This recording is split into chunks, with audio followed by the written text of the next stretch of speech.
Hello everybody, it's me, Nate, aka Double Dog, and I'm back with another game review. This time I'm reviewing Alone in the Dark 2024.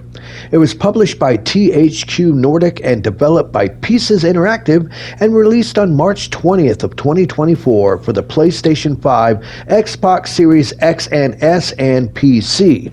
What exactly is this? It's a reimagining of the original 1992 original game that takes place in the 1930s. Let me read you a short synopsis of what they came up with for this game. Psychological horror meets Southern Gothic in this reimagination of the classic survival horror game, Alone in the Dark. This love letter to the groundbreaking original lets you experience a haunting story through the eyes of one of two protagonists.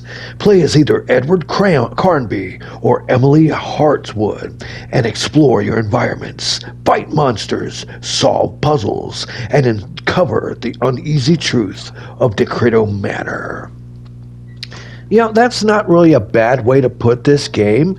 Honestly, it's really not that bad of a game. As it said there, you have two different characters that you play as you start. You pick one or the other to start through the playthrough. Either Edward Carnby, who is voiced by David Harbour, Stranger Things fame, and I think Hellboy, the Hellboy remake, and also Emily Hartwood, who is voiced by Jodie Comer. Now, the whole plot behind this is Emily goes and hires Edward, who's a private investigator, to help her investigate the disappearance of her uncle. And the game plays out more like the newest Resident Evil game, with a over-the-shoulder third-person perspective, than it does the original. Because the original was, you got to think, it came out before Resident Evil did. So it was very, very tank-like, archaic, and had some really interesting 3D graphics for its time. So this is a far, far stretch away from the original. I would have to say that as for reimagining is the nicest way to say it. Now, much like what this game is like Resident Evil, it focuses on you going around exploring areas, collecting clues, and you also have different forms of mechanics to fight off these evil entities that attack you, including different firearms and melee attacks. Now, as for the overall game length of this, it's only about 5 to 10 hours long, depending on how fast you go through this, but the trick is you have to play through the game basically twice with both characters in order to actually see the whole game all the way through.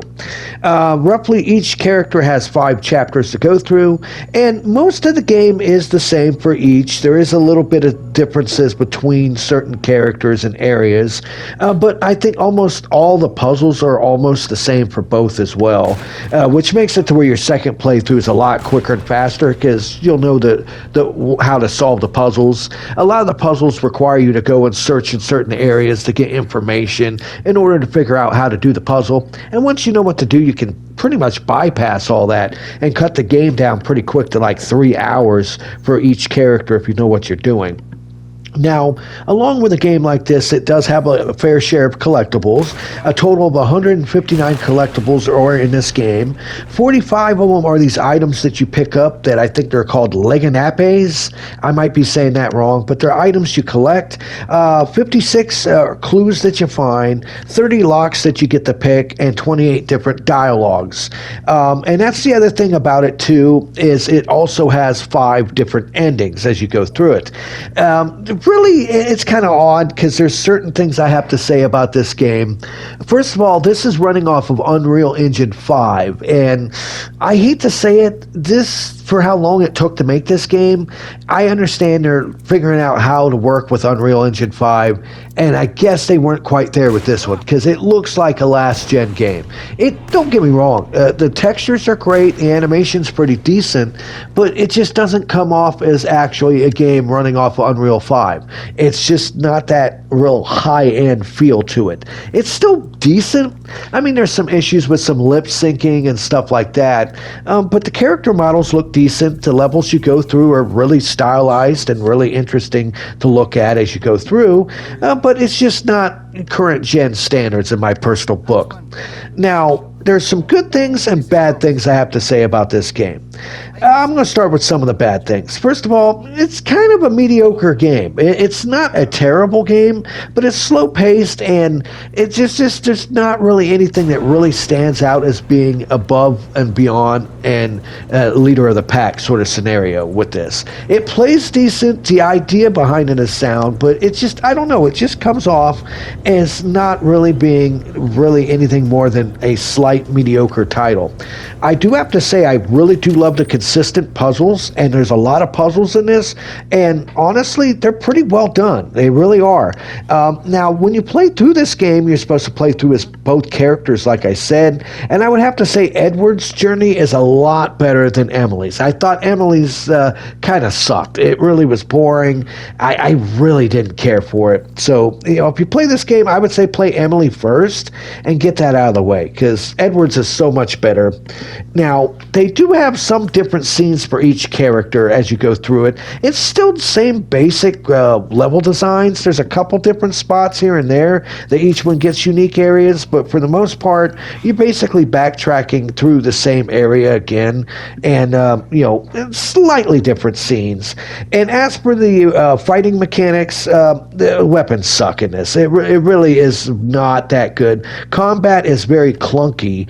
Shooting itself with the different weapons is okay, kind of decent with the lock-on and everything, but the melee weapons are just total garbage. This reminds me of Silent Hill Downpour. It really, really does. The melee in this is just god-awful. You have to deal with the weapons breaking, and when enemies spawn, once you know where they spawn, because it's not randomized, if you play through the game, you'll know where they come from, but the first time through, you might get caught up with areas where these enemies pretty much corner you, and I've had several issues where I've had my character get stuck on the geometry of the game world, and I had to actually reboot and restart the game over with an autosave, and I don't like it when games are like that. I mean, and the enemies themselves are pretty poor in design. There's a couple cool ones, like you see from the title screen for the thumbnail I made. There's some enemies in here that look cool, but most of them just come off as these really generic, boring looking enemies that, honestly don't seem like they really had that much good design ideas behind when coming up with the way they looked. And there's really not really a decent explanation for it either. Though I do like the aspect of how certain parts you're basically jumping into the memories of other people. So 1 second you're walking into a normal room with a clock, and next thing you know you're out on a pier somewhere fighting monsters. I mean, that's kind of cool, but I wish they would have done it in a better way. Kind of like when Silent Hill, when it would change from the normal world to the Silent Hill world, how everything would kind of melt and turn rusty. I wish they had something like that in this. This does not. It's literally you go through a door or something happens and boom, you're immediately in a different world. And I wish they would have done better with that. I really do. The other thing I have to give it some pointers for is the voice acting. David Harbour and Emily, the lady that plays Emily, Jodie, do a fantastic job of the voice acting, and all the other voice actors do a decent job as well, because you got to think this takes place in the 1920s, 30s, so they all have that that weird sort of classic film reel style voice acting to it, and it does work for all the characters. Some of the characters I really don't care for. And honestly, I think the main issue with this is the pacing. The pacing of this, for how short a game it is, if you know what to do and know where to go, you can get through it in 2 or 3 hours easy with each character. And honestly, for its price, I can't really say it's worth it. I mean, I love the fact that they actually went and did a reimagining of the original game, but there's some games that just don't really hold up when you remake them or reimagine them. And in this case, this one, while I really respect the hard work and effort that the development team did with this, I just don't feel that it had enough changes to bring it to the modern day gaming world. The puzzles were great, the level designs and the atmosphere is fantastic, but honestly, just the mechanics of fighting these enemies, the enemy designs, the plot, and several other things just hold this back for being a great game. But that's just my personal opinion. Please leave in a comment comments below if you played Alone in the Dark 2024. If you agree or disagree with me on this review, please give me a thumbs up, subscribe to my channel, and of course here at Double Dog Gaming, we always end our videos by saying, have fun, play hard, and remember people, the devil is in the details. Peace out until next time.